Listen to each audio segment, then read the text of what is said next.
ามมีเรื่องราวความดีงามจารึกไว้ในใจชนจากความตั้งใจมั่นของพระเถระผู้เปี่ยมล้นนำพาศรัทธาทุกคน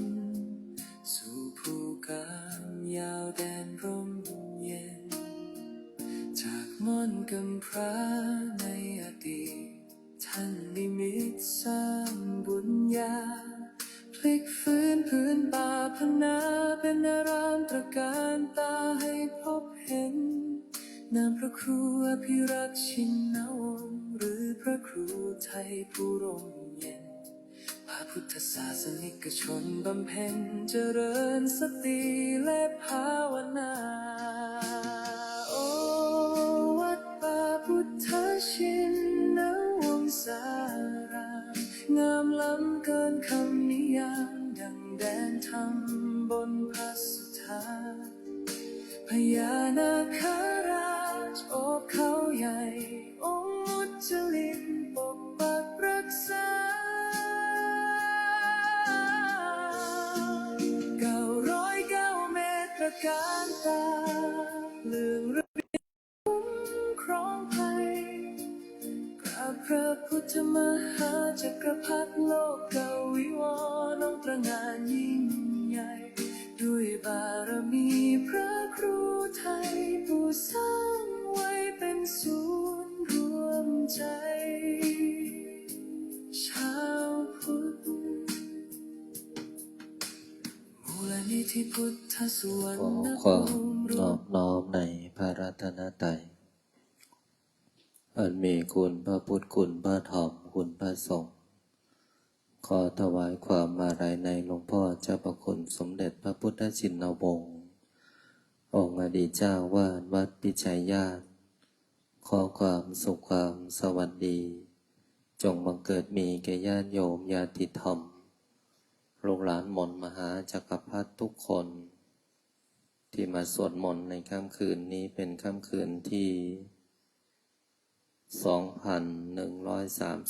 2134ตรงกับวันเสาร์วันที่4กรกฎาคม2569ในค่ำคืน1 ทุ่มคืนนี้มาช้าเกือบ20 กว่านาทีวันนี้ประชุมพระสงฆ์สามเณรเจ้าหน้าที่ทั้งวัดสิ้นเดือนแล้วนะที่นี่จะมีการประชุมเดือนละครั้งตั้งแต่5 โมงเย็นนะเริ่มประชุมเสร็จเมื่อกี้เนี่ย1 ทุ่ม 20เนี่ยพอจะได้มอบหมายภาระงาน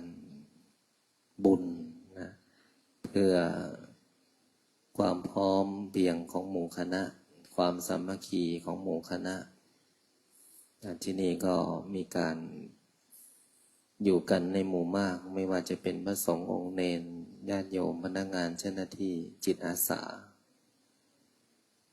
ก็จะมาอยู่ด้วยกันเมื่ออยู่ด้วยกันก็จะต้องไปในทิศทางเดียวกันยิ่งหมู่มากยิ่งมากเรื่องยิ่งมากเรื่องยิ่งมากความยิ่งมากเรื่องก็เรื่องปัญหาเยอะแต่ที่นี่ไม่มีปัญหามีให้แก้นะแต่ถ้าสร้างปัญหาก็แก้เหมือนกันออกเลยนะนั้นวันนี้พระสงฆ์สามเณรเนนห่างๆกันหน่อยลูกพระอาจารย์ก็เนื้อปากคลองตลาดเมื่อกี้มานั่งห่างกันคนละ2 เมตรนู่นก็จะขยายเป็นด้านหลังนู่นด้วยเมื่อกี้นึกว่าปากคลองตลาดนู่นแม่ค้าที่ไหนมาขายขององค์สามเณรนี่เองพูดไม่หยุดเลยในช่วงของเดือนกรกฎาคมทางวัดมีกิจกรรมทั้งเดือนเลยนะโยมเดือนนี้นะมีการบรรพชาอุปสมบท75 รูปนะก็จะมารายงานตัวในวันที่18 กรกฎาคมนะ แล้วก็ปลงผมนาค5 โมงเย็นในวันที่19วันที่20ก็บวชตอนนี้ปิดรับสมัครแล้วนะโยมนะใครจะมาสมัครบวชปิดแล้วนะยอดน่าจะเกินหรืออาจจะพอดีแต่ตอนนี้ไม่รับเพราะว่ายอดเต็มแล้วนะ75 คนบวชพระนะโยมนะใครลงทะเบียนไว้ก็อย่าลืมมารายงานตัวในวันที่18 กรกฎาคมบวช15 วันยาวไปถึงวันที่2 สิงหาคมในขณะเดียวกันจะมีบวชชีพราหมณ์อีกนะ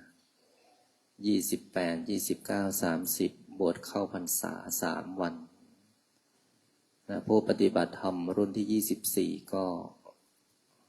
ยังเปิดรับลงทะเบียนอยู่นะใครที่จะมาปฏิบัติธรรมวันเข้าพรรษานี้มีกิจกรรมงานบุญ2 กิจกรรมที่เพิ่มขึ้นมาก็คือวันที่28มีพิธีเททองหล่อพระอรหันต์ชิกงถ้าโยมสวดมนต์กับพระอาจารย์จะเห็นขวามือพระอาจารย์เนี่ยจะมีพระจีนอยู่องค์หนึ่งเห็นไหมเนี่ยองค์นี้เห็นไหมเป็นพระอรหันต์ชิกงท่านเป็นพระที่ช่วยเหลือคนยากจนยากไร้บำรุงสุขบำบัดทุกข์นะที่ไหนมีความทุกข์พระอรหันต์ชิกงจะไปช่วยแต่บางคนก็บอกว่าท่านเป็นพระบ้านะ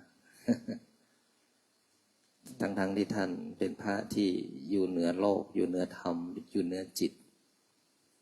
ท่านเป็นพระที่คนส่วนใหญ่ในยุคนั้นบอกว่าท่านเป็นพระบ้าแต่ท่านเป็นพระบ้าที่มีเหตุผลนะและท่านก็ช่วยเหลือคนที่กำลังจะตาย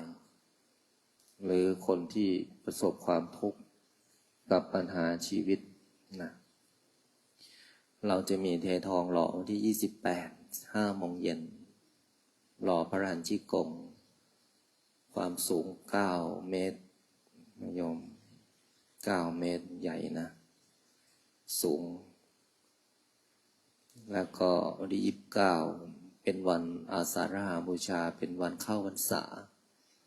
เรามีการเพิ่มเข้ามาก็คือการเททองหล่อเสียรของพระวิสุทธิเทพนะแล้วก็29ทั้ง2 วันเลยนะผู้ปฏิบัติธรรม30ก็บ้านใครบ้านมัน นะก็แจ้งให้ญาติโยมได้ทราบกิจกรรมงานบุญ28 29 30นะ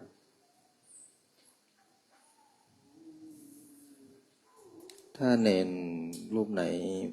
ไม่ตั้งใจสวดมนต์ก็จะไม่นิ่งเหมือนหมาที่อยู่ด้านหน้าหลวงพ่อเห็นไหมลูกถ้าเนนนิ่งเนี่ยหมาจะนิ่งถ้าสวดมนต์แล้วหลับเนี่ยหมาหลับด้วยใช่ไหมเนี่ยเดี๋ยวหลวงพ่อจะดูสมณเณรรูปไหนไม่นิ่งจะให้จับนั่งสมาธิถ้าเรานิ่งสมาธิเราก็นิ่งถ้าสมาธิเรานิ่งทุกอย่างนิ่งหมดไม่ว่าจะเป็นพระเป็นเณรเป็นโยมพลังงานที่ออกไปเป็นพลังงานที่ฟุ้งทุกอย่างก็จะฟุ้งเพราะนั้นเรารวมพลังเป็นสมาธิวันนี้มีโยมมาปฏิบัติธรรม3 คนเนาะมาจากเชียงรายมาจากกรุงเทพเหรอแพร่นะโยมนะมาจากแพร่โยมมาปฏิบัติธรรมโยมก็ตั้งใจปฏิบัตินะตั้งเช้าก็ลงมาสวดมนต์เช้าหลังจากสวดมนต์ให้ขึ้นไปอยู่กับหลวงปู่ดูนะสวดมนต์ตามรอบ6 รอบอยู่ข้างบนเลยไม่ต้องไปไหนนะรอบที่6มาเจอพระอาจารย์1 ทุ่มสวดมนต์พร้อมกันถ้ามาแล้วไม่ปฏิบัติธรรมไม่สวดมนต์ไม่ได้ เสียเวลานั้นกบช่วยดูนะโยมที่มาปฏิบัติธรรมให้ขึ้นไปสวดมนต์ตามรอบของวัดนะดังนั้น24 ชั่วโมงที่โยมมาปฏิบัติธรรม6 รอบสวดมนต์ถึงนู่น3 ทุ่มพักนะส่วนอาหารถ้ามาเสาร์อาทิตย์ก็มีโรงทานถ้านอกเหนือเสาร์อาทิตย์วันธรรมดาไม่มีปฏิบัติธรรมก็ต้องหาเองนะลูกนะเรื่องกินไม่ใช่เรื่องใหญ่เนาะนะเราไม่ใช่เรื่องใหญ่เมื่อเราตั้งใจมาปฏิบัติธรรม1 กินง่าย2 นอนง่าย3 ใช้ชีวิตง่ายๆถ้า3 อยู่3 ง่ายนี่โยม3 คนที่มาปฏิบัติธรรมก็จะได้อะไรจากการมาปฏิบัติอยู่ง่ายนอนง่ายกินง่ายใช้ชีวิตง่ายๆนะเมื่อเราง่ายๆกับชีวิตเรื่องยากๆจะหายหมดเพราะเรื่องยากทำให้มันง่ายเรื่องง่ายอย่าทำให้มันยากบางคนมาปฏิบัติธรรมโอ้ฉันต้องนอนดีกินดีอยู่ดีอันนี้ทำให้เรื่องง่ายเป็นเรื่องยากละเข้าใจไหมลูกดังนั้นเรามาวัดเป็นสถานที่บำเพ็ญบุญเป็นสถานที่ขัดเกลาความโลภโกรธหลงและเป็นสถานที่เพิ่มกำลังใจเราต้องคิดอย่างนี้ถ้าเรามีกำลังใจในการที่มาปฏิบัติธรรมเราจะรู้สึกว่าเรื่องหนักของชีวิตจะทำให้เราเบาเพราะว่าเรามาบำเพ็ญให้ความทุกข์ใจทุกข์กายให้มันเบาลงนะนั้นตอนนี้วัดม่อนพญานาคเปิดให้ญาติโยมมาปฏิบัติธรรมนอกเหนือจากการเปิดปฏิบัติธรรมปีที่ผ่านมาไม่รับเลยนะโยมไม่รับเลยนอกเหนือจากคอร์สไม่รับไอ้ที่รับปีนี้เพราะว่าเริ่มพร้อมเป็นสัดส่วนเป็นระเบียบมีสถานที่ให้โยมได้สวดมนต์ได้ปฏิบัติและอยู่กับตัวเองให้โยมอยู่กับตัวเองนะถ้ามา2 คนอยู่คนละมุมมา3 คนอยู่คนละมุมยิ่งขึ้นไปสวดมนต์อยู่คนละเสาไม่ต้องพูดกันไม่ต้องคุยกันไม่ต้องทำความรู้จักกันถ้าทำความรู้จักกันนะไม่ได้สวดมนต์หรอก1 ชั่วโมงคุยกับเรื่องตัวเองกับเรื่องของเพื่อนเนี่ยนี่คือการทำความรู้จักกันไม่ต้องมาที่วัดไม่ต้องทำความรู้จักกันเดี๋ยวมันจะรู้จักกันด้วยบุญเองลูกเพราะนั้นเวลาที่เรามาปฏิบัติสวดมนต์อยู่มุมใครมุมมันอยู่ส่วนใครส่วนมันอยู่โลกใครโลกมันแต่อยู่ในที่เดียวกันที่นี่สวดมนต์เราก็สวดมนต์ที่นี่ปฏิบัติธรรมก็ปฏิบัติแล้วพวกเราจะได้จากการมาปฏิบัติด้วยการที่พวกเราตั้งใจนะพระอาจารย์พูดแล้วเตือนแล้วบอกแล้วสั่งแล้วห้ามแล้วต้องทำญาติโยมที่สวดมนต์กับพระอาจารย์ก็เหมือนกันถ้าอยากจะมาอยู่วัดมาพร้อมแต่ต้องสวดมนต์ปฏิบัติแล้วก็อยู่มุมใครมุมมันและไม่ต้องรู้จักกันถ้ารู้จักกันชีวิตแต่ละคนถ้าเอามาพูดนะเรื่องเยอะเรื่องส่วนตัวก็เยอะแล้วเรื่องคนอื่นก็เยอะอีกสุดท้ายมาปฏิบัติธรรมรู้แต่เรื่องคนอื่นสุดท้ายมาปฏิบัติธรรมพูดแต่เรื่องตัวเองสุดท้ายมาปฏิบัติธรรมมาคุยกันมาเจอกันอันนี้ไม่เกิดประโยชน์เข้าใจไหมลูกทั้ง3 คนมุมใครมุมมันแล้วก็สวดมนต์อธิษฐานเมื่อเราตั้งใจจริงนะลูกที่นี่มีแต่ตาทิพย์หูทิพย์มีแต่วิญญาณมีแต่จิตที่เป็นทิพย์เราเข้ามานี่เราไม่ใช่อยู่ในถ้ำธรรมดานะลูกเห็นไหมนั้นเราอยู่ทุกที่เนี่ยเขาเห็นเราหมดยิ่งอยู่ในวัดที่มีสถานลานธรรมที่ศักดิ์สิทธิ์เพียงแค่เราคิดอะไรรู้หมดนะขอให้พวกเรามาแล้วให้มีชีวิตดีและมาแล้วให้มีความสุขและมาเพิ่มกำลัง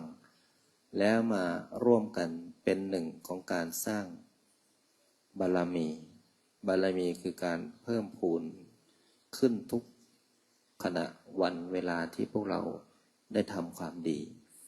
เอาละต่อจากนี้ขอให้พวกเราได้พร้อมจิตตั้งใจพระอาจารย์ได้พูดคุยเพราะเวลาอาจจะไม่มีมากเวลาอาจจะเจอกันเฉพาะช่วงเวลาที่สวดมนต์แต่นอกเหนือจากนั้นให้พวกเราอยู่กับเวลาที่ทางวัดได้กำหนดในการสวดมนต์พุทธังชีวิตังเมธัมมังชีวิตังเมปุญเชมิ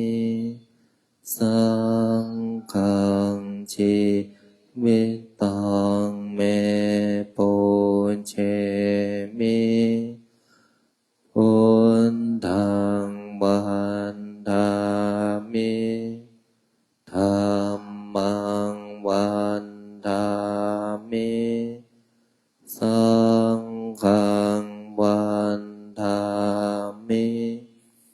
โคปัญจาอาจาริยคุณังวันทามิมาตาปิโตคุณังวันทามิปัจไตรสิกขาคุณังวันนะโมตัสสะภะคะวะโตอะระหะโตสัมมาสัมพุทธัสสะนะโมตัสสะภะคะวะโตสัมมาสัมพุทธัสสะนะโมตัสสะภะคะวะโต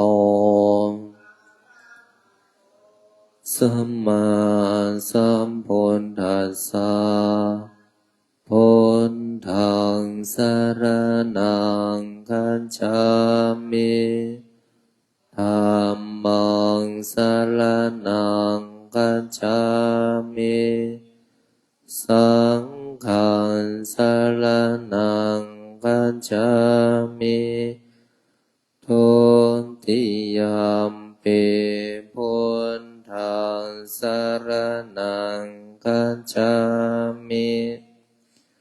ทุติยัมปิสรณังคัจฉามิติยัมปิขังสรณังคัจฉามิติยัมปิ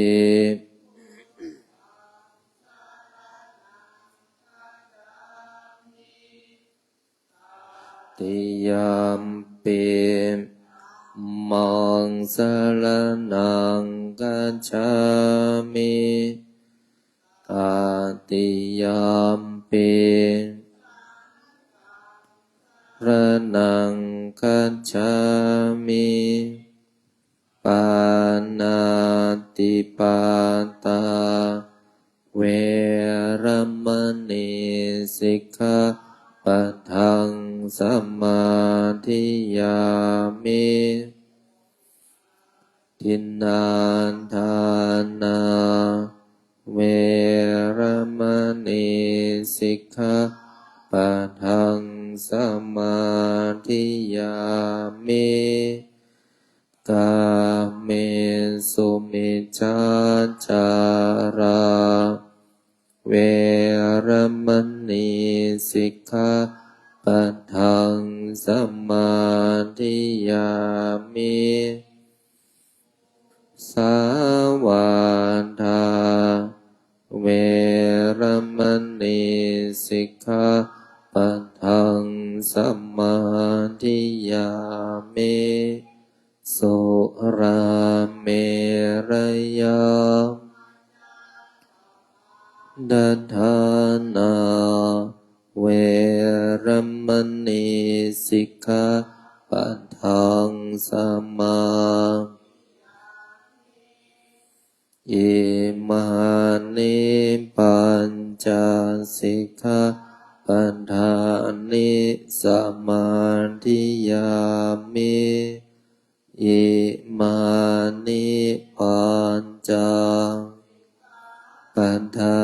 นิสมาธิยามิอิมานิปัญจนิสมาธิยามิสีเรนะสุขติงยันติสีเรนะโพสีเรนะ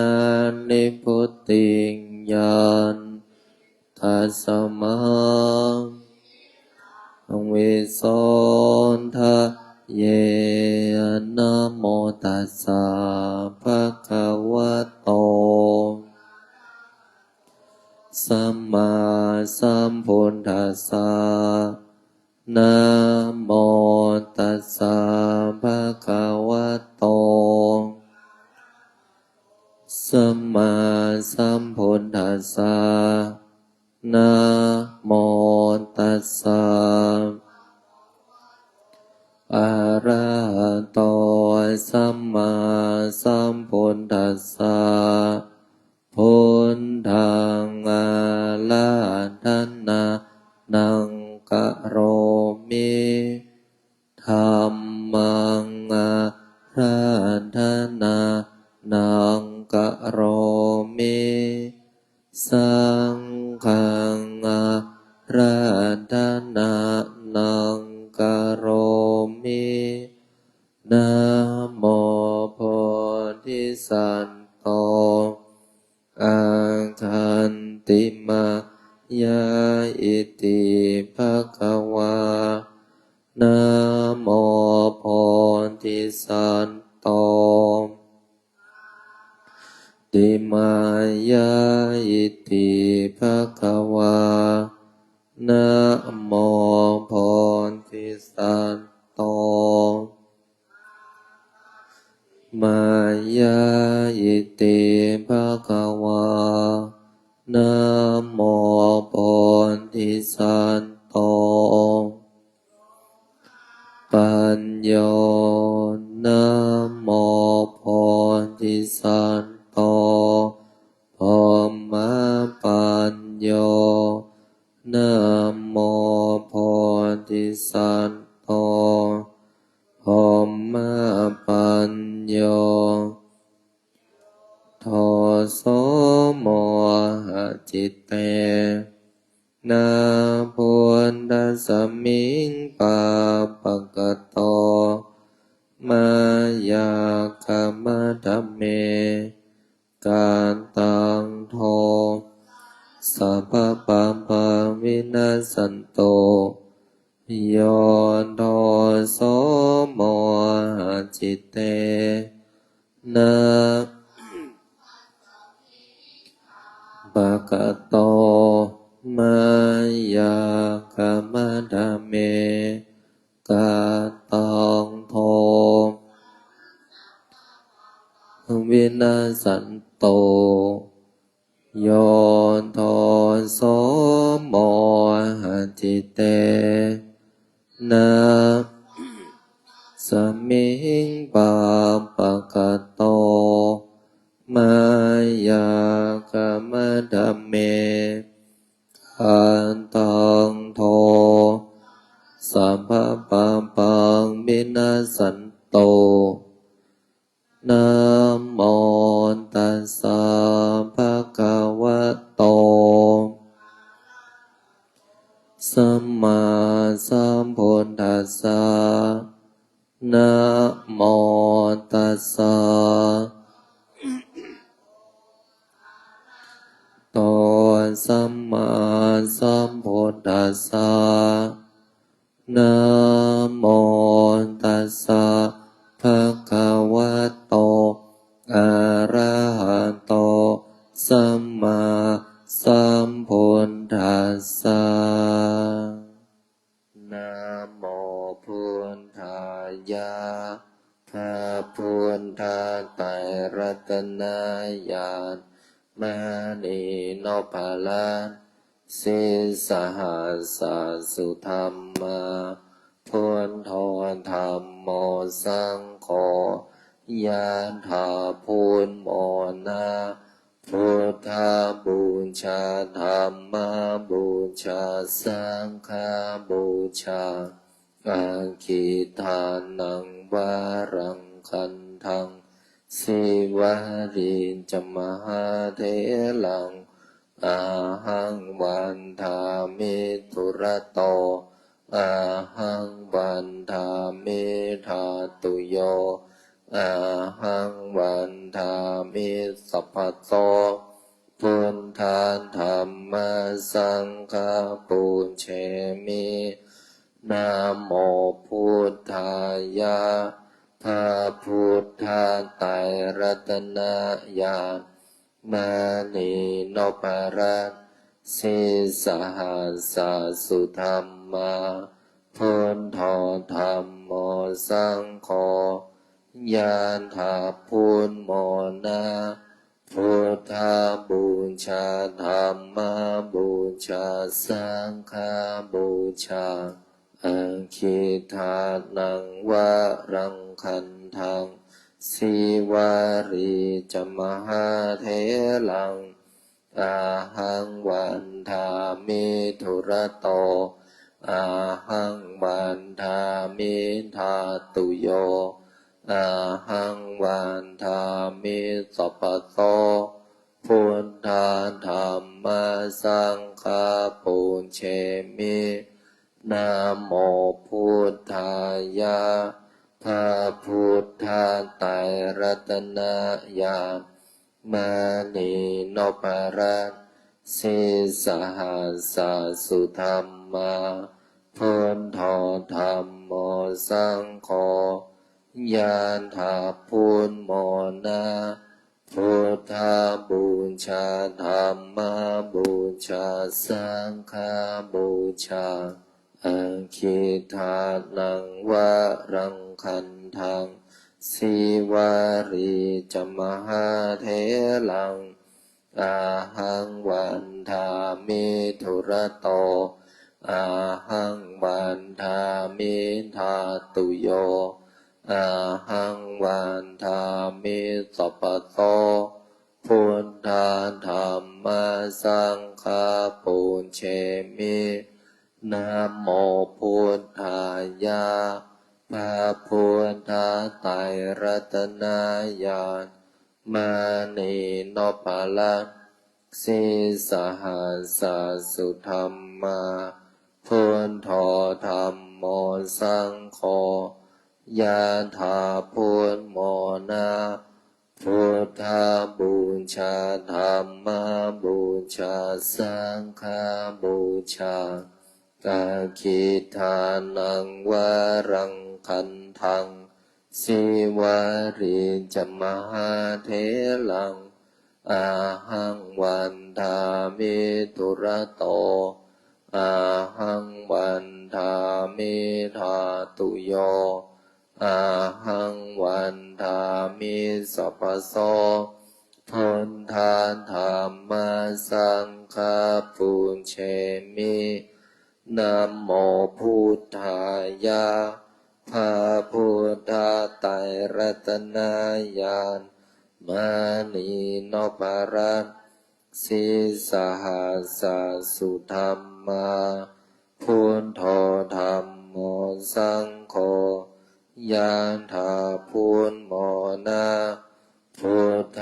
บูชาธรรมบูชาสังฆบูชาอาคิทานังวารังคันทังสิวาริจมหาเถลัง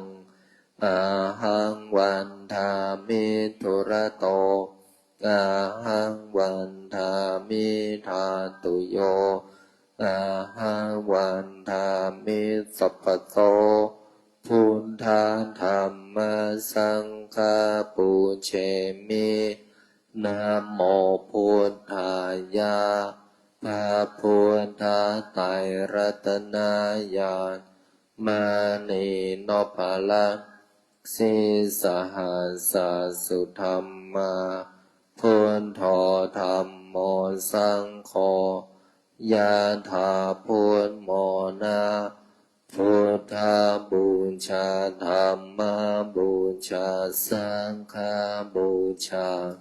กาคิทานังวารังคันทังสิวาริจมหาเถลังอาหังวันทามิตุระโตอาหังวันทามิธาตุโยอาหังวันทามิสัพพโสพุทธาธรรมสังฆ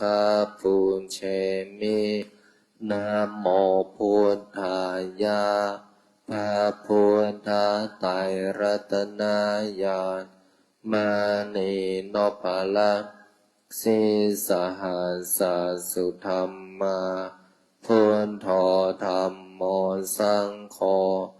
ยะถาพุทโมนาพุทธบูชาธรรม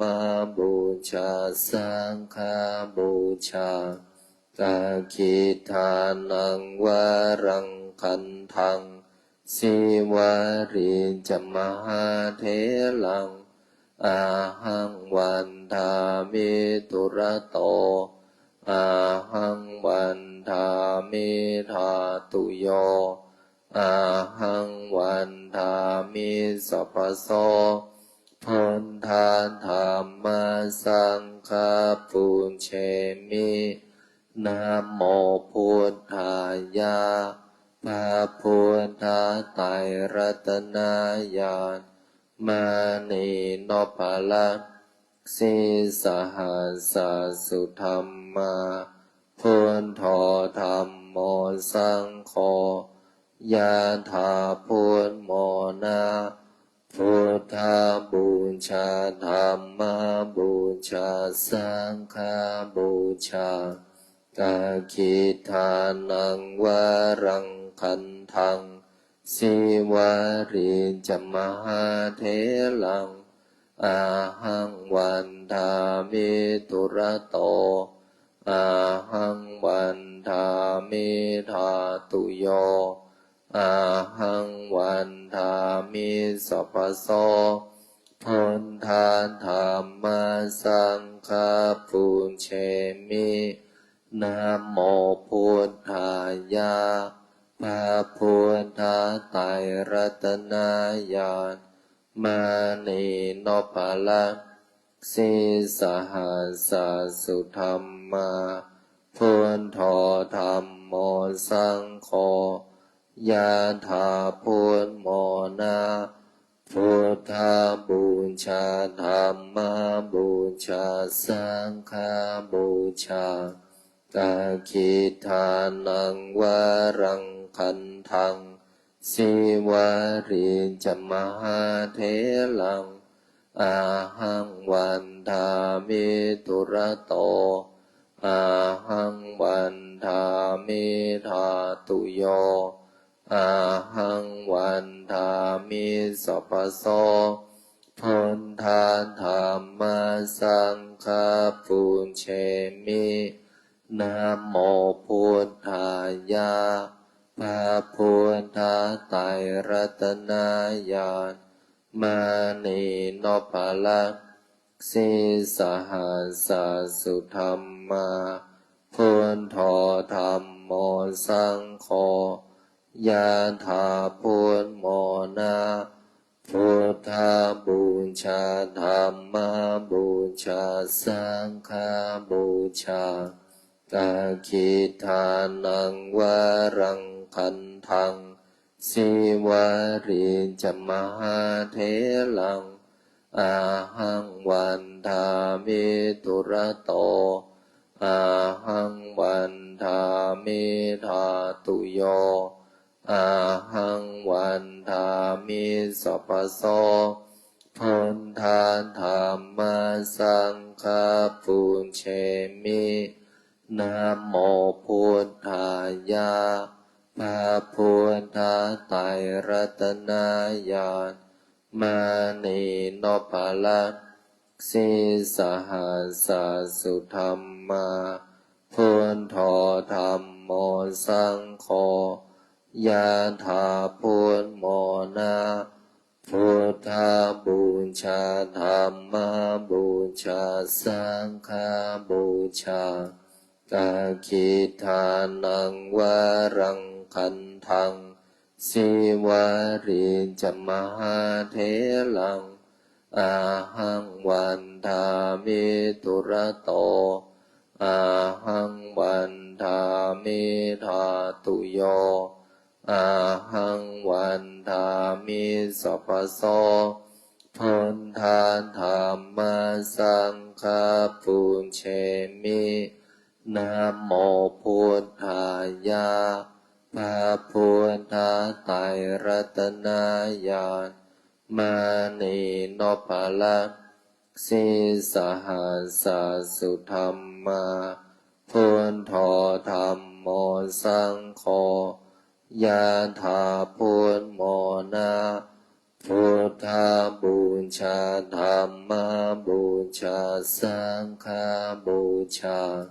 กาคิทานังวารังคันทังสิวาริจมหาเถลังอาหังวันทามิตุระโตอาหังวันทามิธาตุโยอาหังวันทามิสัพพโสพุทธาธรรมสังฆปุญเชมินะโมพุทธายะพระพุทธไตรรัตนญาณมานีโนภลัสสิสหัสสสุธรรมาพุทโธธรรมโมสังโฆยะถาพุทโมนะพุทธบูชาธรรมบูชาสังฆบูชากาคิทานังวารังคันทังสิวาริจมหาเถลังอาหังวันทามิตุระโตอาหังวันทามิธาตุโยอาหังวันทามิสัพพโสพุทธาธรรมสังฆปุญเชมินะโมพุทธายะพระพุทธไตรรัตนญาณมานีโนภลัสสิสหัสสสุธรรมาพุทโธธรรมโมสังโฆยะถาพุทโมนะพุทธบูชาธรรมบูชาสังฆบูชากาคิทานังวารังคันทังสิวาริจมหาเถลังอาหังวันทามิตุระโตอาหังวันทามิธาตุโยอาหังวันทามิสัพพโสพุทธาธรรมสังฆปุญเชมินะโมพุทธายะพระพุทธไตรรัตนญาณมานีโนภลัสสิสหัสสสุธรรมาพุทโธธรรมโมสังโฆยะถาพุทโมนะพุทธบูชาธรรมบูชาสังฆบูชากาคิทานังวารังคันทังสิวาริจมหาเถลังอาหังวันทามิตุระโตอาหังวันทามิธาตุโยอาหังวันทามิสัพพโสพุทธาธรรมสังฆปุญเชมิ นะโมพุทธายะพระพุทธไตรรัตนญาณมานีนพลักสิสหัสสุธรรมาพุทโธธรรมโมสังโฆ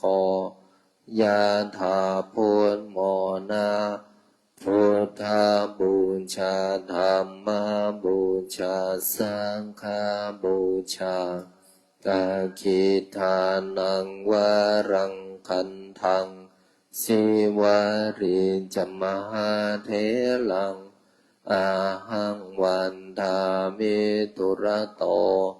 อาหังวันทามิธาตุโยอาหังวันทามิสัพพโสพุทธาธรรมสังฆปุญเชมินะโมพุทธายะพระพุทธไตรรัตนญาณมานีนพลักสิสหัสสุธรรมาพุทโธธรรมโมสังโฆยะถาพุทโมนาพุทธบูชาธรรมบูชาสังฆบูชา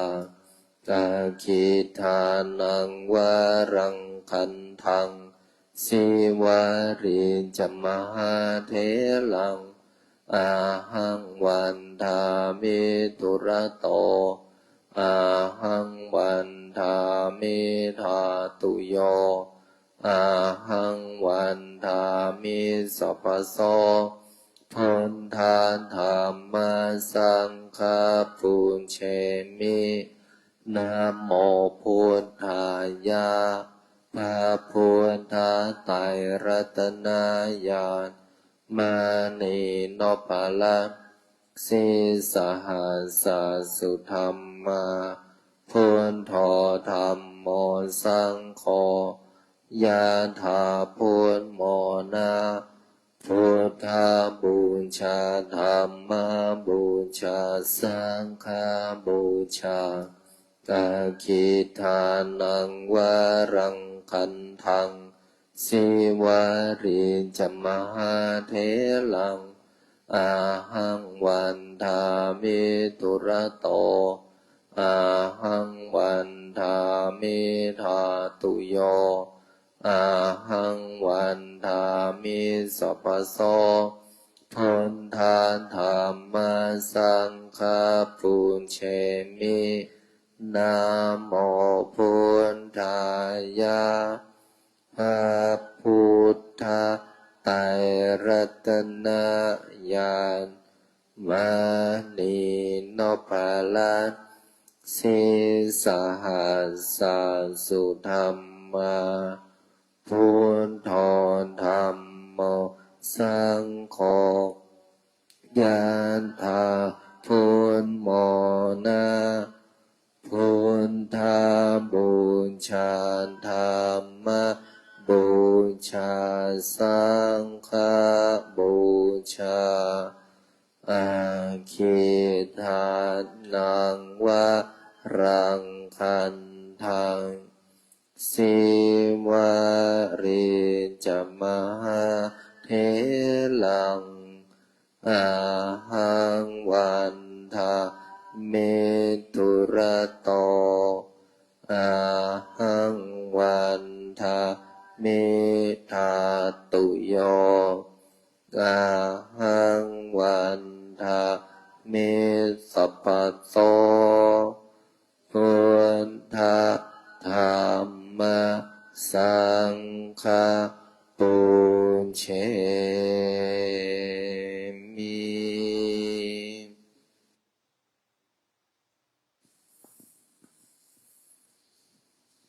พอสมควรแก่เวลากับการสวดมนต์ให้พวกเราท่านทั้งหลายได้ปรับเปลี่ยนอิริยาบถท่านั่งเท้าขวาทับเท้าซ้ายมือขวาทับมือซ้ายตั้งตัวให้ตรงดำรงคงสติอยู่ที่ลมหายใจ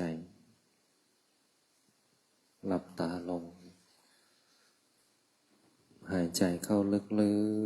กๆหายใจออกยาวๆหายใจเข้าลึกๆหายใจออกยาวๆมีสติอยู่ที่ลมหายใจ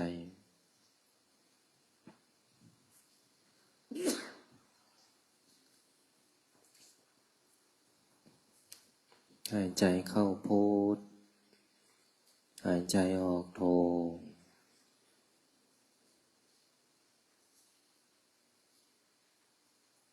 วางจิตให้สบายสบายไม่ส่งจิตไปในที่หนึ่งที่ใดอยู่กับลมหายใจเข้าบริกรรมพุทธลมหายใจออกบริกรรมโทอยู่กับพุทโธพุทโธพุทโธพุทโธพุทโธ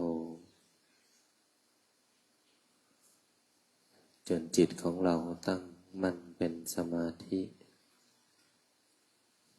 เมื่อจิตของเราเป็นสมาธิจิตก็จะสงบ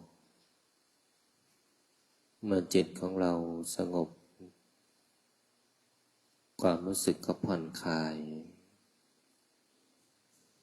เมื่ออารมณ์เราผ่อนคลายจิตของเราก็สบายสบายเมื่อจิตผ่อนคลายกายก็ผ่อนคลายรู้สึกสบายสบายสบายทั้งกายสบายทั้งจิตผ่อนคลายทั้งกายผ่อนคลายทั้งจิตนิ่งทั้งกายนิ่งทั้งจิตอารมณ์ความรู้สึกก็สบายสบายไม่เพ่งไม่เก่งเมื่อจิตของเราว่างความรู้สึกเบาก็จะปรากฏเมื่อความรู้สึกเบาปรากฏเกิดขึ้นภายในจิตจิตก็มีพลังพลังในที่นี้คือสมาธิความเหนื่อยล้าความท้อแท้ความเบื่อหน่ายความหดหู่ความสิ้นหวังสิ่งเหล่านี้ก็จะถูกขจัดเพราะกำลังของสมาธินั้นจะชำระล้างอารมณ์เมื่ออารมณ์เราถูกชำระล้างสิ่งที่ขุ่นมัวสิ่งที่หดหู่สิ่งที่เบื่อหน่ายก็จะถูกชำระล้างโดยกำลังของสมาธิเมื่อกำลังสมาธิตั้งมั่นคงไม่หวั่นไหวไม่วอกแวกไม่สับสายตัวรู้ก็จะปรากฏขึ้นตัวรู้นั่นแหละคือปัญญารู้แจ้งเห็นจริงสิ่งที่ปรากฏเกิดขึ้นตั้งอยู่และดับไปเราก็จะพิจารณาจิตในจิตพิจารณาธรรมในธรรมจนเป็นตัวรู้ให้ปรากฏเกิดขึ้นในจิตของเรารู้อะไรก็ไม่เท่ารู้จิตรู้อะไรก็ไม่เท่ารู้ขณะปัจจุบันรู้ตัวรู้ตนรู้จิตของเราเองชีวิตแม้จะเป็นของชั่วคราวแต่ก็เป็นของที่มีคุณค่าเราท่านทั้งหลายเกิดมาตั้งแต่อยู่ในท้องของแม่แล้วก็คลอดออกมาแล้วก็ลืมตามองโลกสิ่งที่เราเห็นก่อนก็คือพ่อและแม่แล้วก็วิวัฒนาการเจริญเติบโตมาถึงทุกวันนี้เราท่านทั้งหลายจงรู้จักคุณค่าของชีวิตในวันที่ยังหายใจได้และใช้ให้เหมาะสมกับที่ได้มีชีวิตเมื่อวันนี้พวกเรายังมีชีวิตอยู่และในวันนี้พวกเราก็ยังมีลมหายใจอยู่ สองสิ่งนี้ถือว่ามีค่ากับเวลาและโอกาสที่พวกเราได้มาสวดมนต์มาทำสมาธิมาเข้าวัดปฏิบัติธรรมนี่แหละชีวิตของเราที่ทำให้มันมีค่าแต่ถ้าเราอยู่ไปวันๆมันก็หมดไปวันๆถ้าเราอยู่กับบุคคลอื่นทำแต่เรื่องให้คนอื่นทำแต่งานของคนอื่นแต่ลืมชีวิตของเราไปสุดท้ายชีวิตที่ได้มาหนึ่งชีวิตเราไม่ได้ทำคุณค่าให้เกิดขึ้นกับชีวิตของพวกเราเลยแต่ถ้าพวกเราตั้งสติมีสัมปชัญญะรู้ตัวอยู่ตลอดเวลาว่าชีวิตแม้จะเป็นของชั่วคราวแต่พวกเราก็ทำชีวิตในแต่ละวันนั้นให้มีค่าเหมือนพวกเรามาสวดมนต์ก่อนนอนทุกคืนอันนี้มีค่ามากและได้ทำสมาธิชำระอารมณ์และก็มีกำลังใจแล้วก็มีความสุขเนี่ยสิ่งที่พวกเราทำมันมีค่าต่อชีวิตที่ยังมีลมหายใจดังนั้นชีวิตของแต่ละคนก็แตกต่างกัน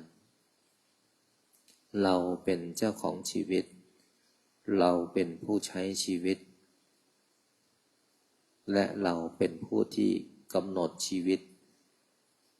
เมื่อเราเป็นเจ้าของชีวิตเป็นเจ้าของชีวิตแล้วก็ต้องรักชีวิตนี้รักษาชีวิตนี้ให้ดีเพราะชีวิตที่ได้มา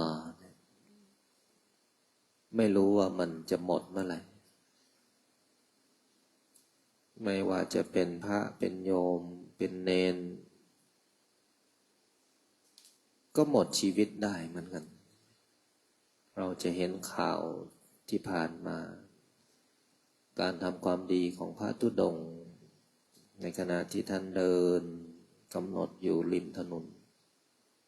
ใครจะไปรู้ว่ามัจจุราชจะมาฆ่าชีวิตท่านอุบัติเหตุเกิดขึ้นโดยที่ท่านไม่รู้ตัวแต่เชื่อว่าทุกรูปที่มรณภาพท่านคงเห็นค่าของชีวิตของท่านแล้วว่าสิ่งที่ท่านทำมีประโยชน์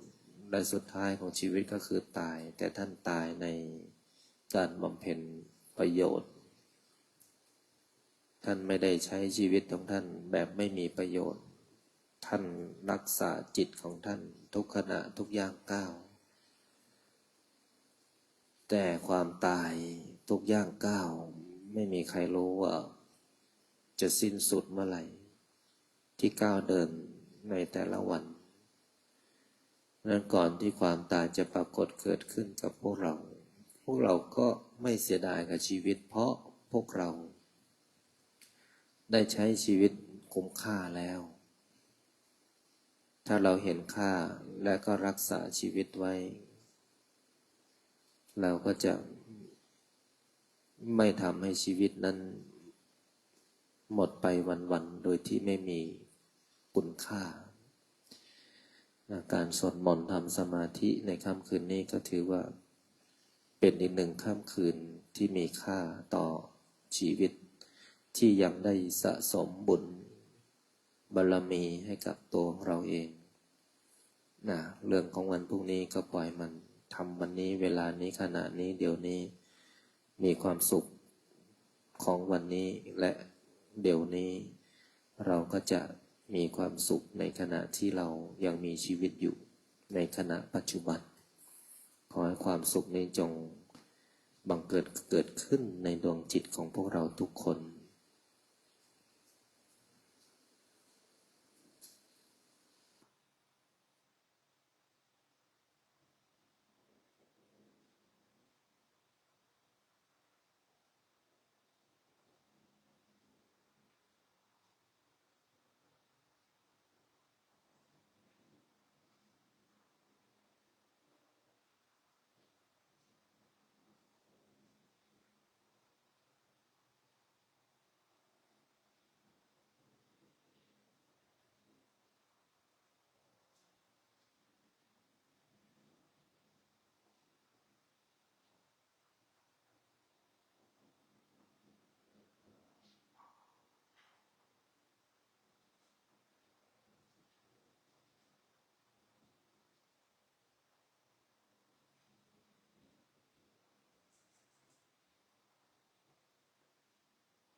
งั้นพอสมควรแก่เวลาให้พวกเราได้ถอดถอนกายออกจากสมาธิ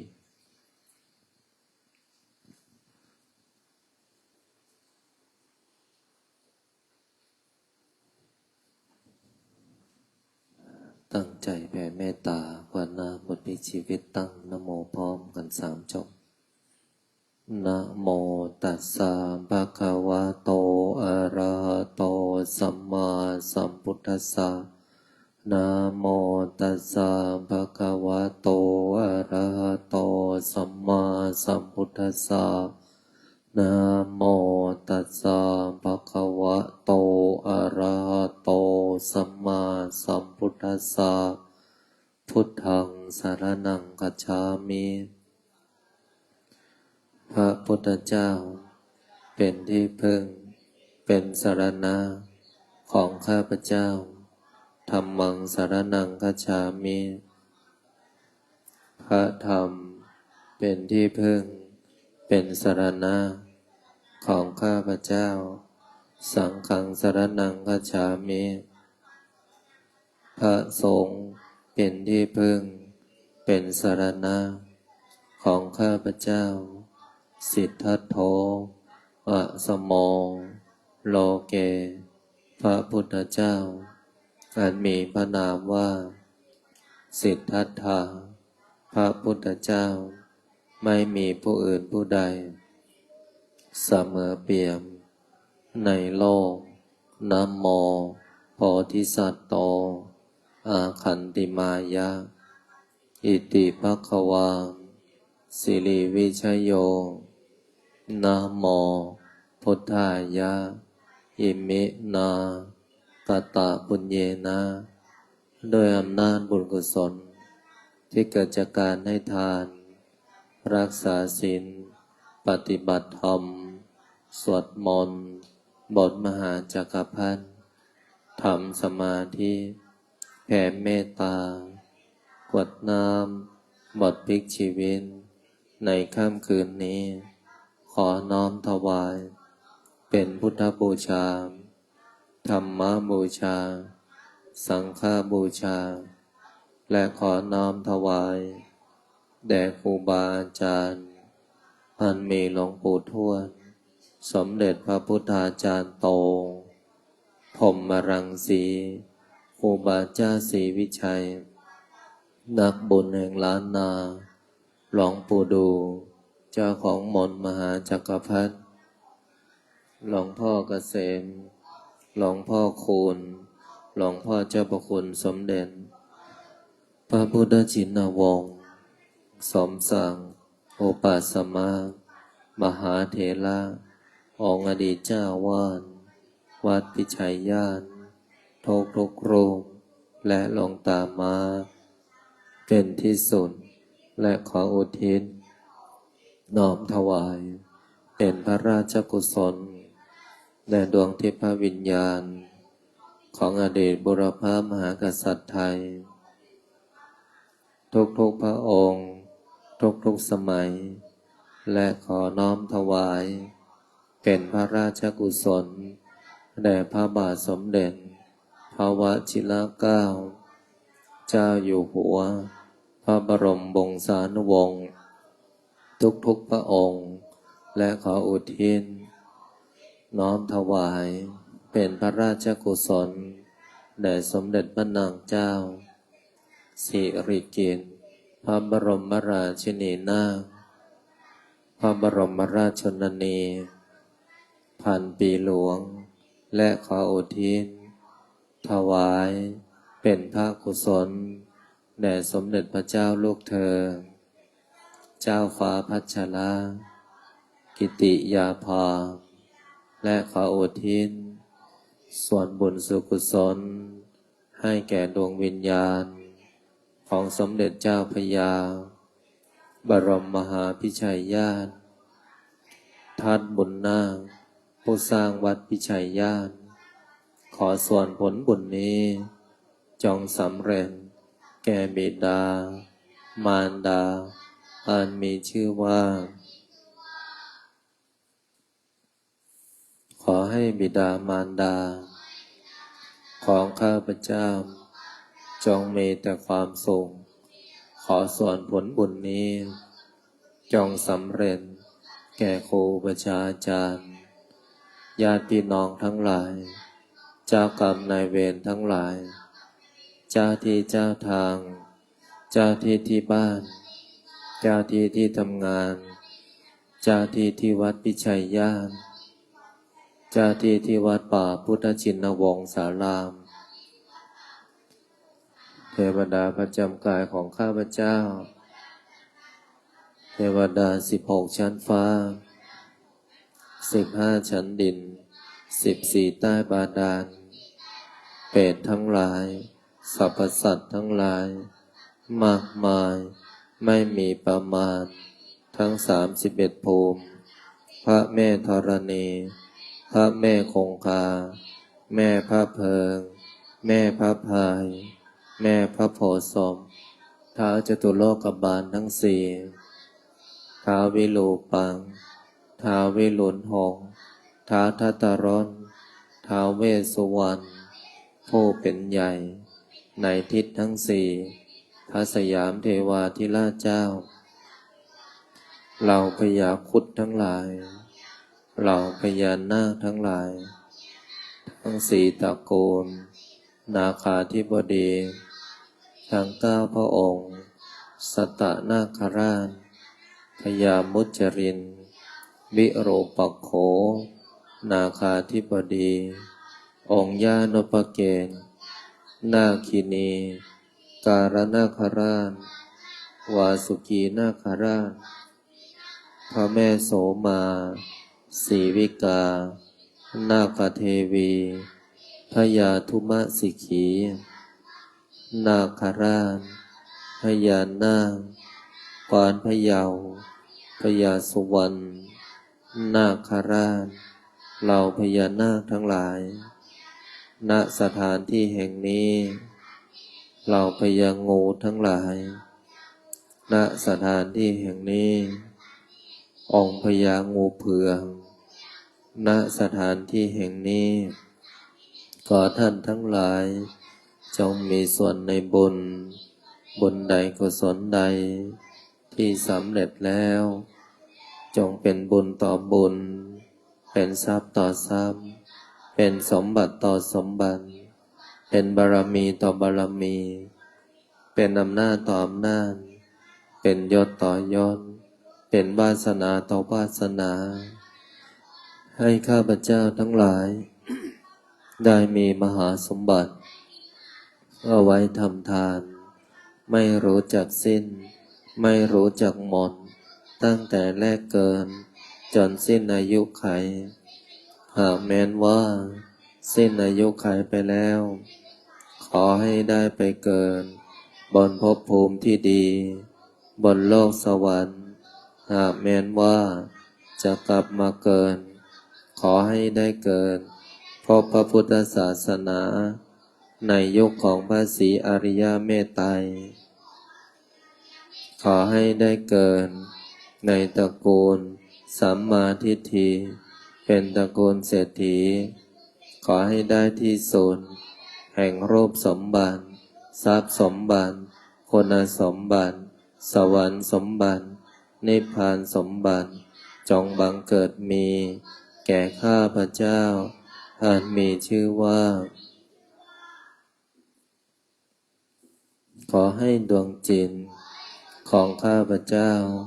จงเป็นดวงจิตที่ผ่องใสปราศจากความทุกข์ความโลภความโกรธความหลงความชั่วแม้เล็กน้อยอย่าได้พูดอย่าได้คิดอย่าได้ทำให้ได้ทำแต่คุณงามความดีตราบหมดสิ้นอายุไขจะเดินทางไปทิศหนตำบลใดในทิศทั้งสี่จงมีแต่คนรักจงมีแต่คนเมตตาจงมีแต่คนอุปถัมภ์คนดีจงเข้ามาคนไม่ดีจงออกไปสิ่งดีๆจงเข้ามาสิ่งไม่ดีอย่าเข้ามาใกล้ขอให้ข้าพเจ้าจงเป็นผู้เจริญ ทั้งทางโลกและทางธรรมเจริญด้วยอายุวันนะสุขะภระสติสมาธิและปัญญาจงบังเกิดมีแก่ข้าพเจ้า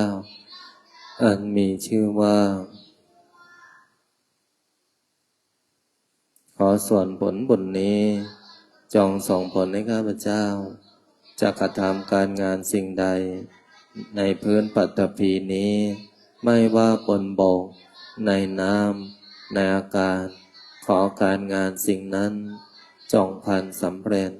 คำว่าไม่ได้คำว่าไม่มีคำว่าขัดข้องอุปสรรคใดๆปัญหาใดๆต่อการดำเนินชีวิตการงานการเงินบริวารสุขภาพโรคร้ายโรคเวรโรคกรรมที่รักษาไม่หายจงมารายหายสูญจากตัวของข้าพเจ้าขอให้คำอธิษฐานจิตกรวดน้ำบทพลิกชีวิตในค่ำคืนนี้จงมีฤทธิ์มีเดชมีอานุภาพทันตาเห็นติดตัวตามข้าพเจ้าไปทุกภพทุกชาติตราบกระทั่งเข้าสู่พระนิพพานนิพพานะปัจจโยโหตุ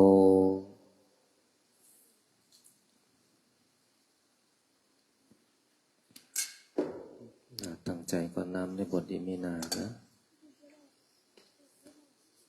อิเมนาบุญญากาเมนาอุปัชฌายคุณโนตาราจาริโยปการังจายตากาสุริโยจันทิมาราชาคุณวันตังมาราชาอินทาจาโลกปราชาเทวตายาโมสัจจมัจจตาเวริกาปิจจสัมเปสัตตาโสโตบุญญาณิปกาตานิเมสุขัญจเทวิทังเทนโตทะโวมาตังอิมินาบุญญากามเมนาอิมินาอุทิเสนาจาเจวาตานุปาทานาเจตานาเยสันตาเนนาธรรมายาวานิพพานาสันโตสัพพะทาเยวายาตาชาโตภะเวภะเวอุจุจิตตังสันเลโควิริยามินามาราระพันตุโนกาสังคตุนจาพุทธาติปวารโรนาโถธัมโมนาโถวารุตตโมเจสังโฆนาโถตาโรมะมังเตโสตมานุภาเวนะมาโรโตมาสัมเพพุทธาสัมเพธัมมาสัมเพปันตามปัญเจกานันจะยังพลังอรหันตานันเจนาลาคัมพันธามิสัมปัสโสสัมพุทธาสัมเพธัมมาสัมเพสังพลัมปันตามปัญเจกานันจะยังพลังอรหันจะเตเจนาราคัมปันธามิสัมปัสโสสัมเพพุทธสัมเพธัมมาสัมเพสังฆาภลปัตตาปันอรหันตานันจะเตเชนาราพันธามิสัมปัสโสพุทธังอธิฐามิธัมมังอธิฐามิสังฆังอธิฐามิขออำนาจบุญกุศลที่เกิดจากการสวดมนต์ บทมหาจักรพรรดิธรรมสมาธิแผ่เมตตากวดน้ำบทพลิกชีวิตในค่ำคืนของวันนี้บุญใดกุศลใดที่สำเร็จแล้วจงประสิทธิประทานพรให้ลูกหลานหม่นมหาจักรพรรดิทุกคนทุกท่านจงมีแต่ความสุขความเจริญนึกคิดทำปรารถนาสิ่งใดขอให้สิ่งนั้นผ่านสำเร็จสมความปรารถนาทุกท่านทุกคนอีกทั้งขอให้ทุกคนอย่าอดอย่าอยากอย่ายากอย่าจนให้มั่งมีร่ำรวยเงินทองมีสุขภาพร่างกายที่แข็งแรง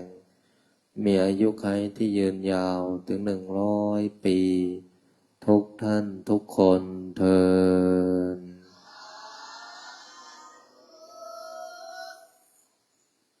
นอนหลับฝันดีบุญรักษาเทวดาคุ้มครองพบกันใหม่พรุ่งนี้1 ทุ่มเอากราบลาพระรัตนตรัยในพร้อมเพียงกันอะระหังสัมมาสัมพุทโธภควาพุทธังภควันตังอภิวาเทมิสวากขาโต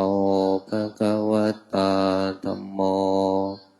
ธัมมังนัมมัสสามิสุปฏิปันโน